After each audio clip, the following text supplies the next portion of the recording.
Le Seigneur a donné à Abraham un nom nouveau à cause de sa foi dans sa promesse. On ne t'appellera plus Abraham, mais ton nom sera Abraham, car je te rends père d'une multitude de nations. Genèse 17, 5.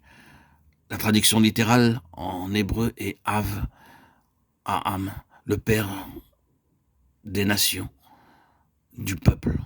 Il a été mis à l'épreuve par Dieu, lui et sa femme, jusqu'à ce qu'il fût libéré de leurs doutes, de leur incrédulité. Avec quelle patience et quel amour le Seigneur ne leur a-t-il pas donné à tous deux une foi forte? L'ennemi suscite dans nos pensées des doutes dans bien des circonstances, mais Dieu, dans son amour, continue de nous reprendre, de nous aider. Dieu connaît nos limitations humaines, aussi envoie-t-il toujours à nouveau des messagers pour nous donner une foi forte et enlever nos craintes, nos doutes. Dans Genèse 18, 1, le Seigneur apparut à Abraham pour la 7e fois, cette fois-ci dans les plaines de Mamré. Selon Genèse 13, 18, Mamré c'est Hébron, et Hébron signifie communion. Par cette visite, Dieu renouvela et consolida son amitié avec lui. Or, Abraham avait déjà eu le privilège de jouir de la communion avec Dieu. Il était ce jour-là assis à la porte de sa tente dans une grande expectative. Il s'attendait à quelque chose. Au fur et à mesure que vous grandissez spirituellement, vous pouvez avoir l'intuition d'événements futurs. Dans notre cœur, il y a alors quelque chose qui nous a pris, nous avertit d'être sur le qui-vive. Selon Genèse 18, 2, le Seigneur apparut à Abraham sous la forme d'un homme ordinaire accompagné par 2 autres personnes. Ces 3 hommes s'entretinrent avec lui et lui posèrent ensemble une question. Verset 9. Et au verset 10 et 13, seul le Seigneur parla à Abraham.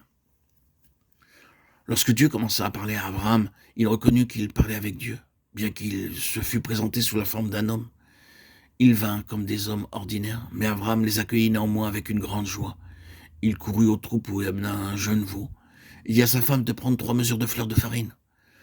Or, une mesure de farine est suffisante pour 10 personnes, mais il préparait à manger pour 30 personnes environ. Bien qu'il n'eût que 3 hôtes, sa joie était tellement grande qu'il voulut que toute sa famille partage ensemble la communion. Il prépara en abondance tout ce qu'il pouvait préparer, et les hôtes vinrent à lui, eux aussi, dans une grande joie. Lorsque nous nous rendons dans certaines maisons, nous y trouvons la présence du Seigneur. Nous éprouvons une grande joie d'être avec ces gens. Mais en nous rendant dans certains foyers, nous n'aimons même pas y séjourner pendant quelques instants. Il semble que dans ces foyers-là, les gens disent en silence « Allez-vous-en, allez-vous-en ». En fait, nous devons nous contraindre à y rester, même pendant quelques minutes. Le foyer de Lot était de ces foyers.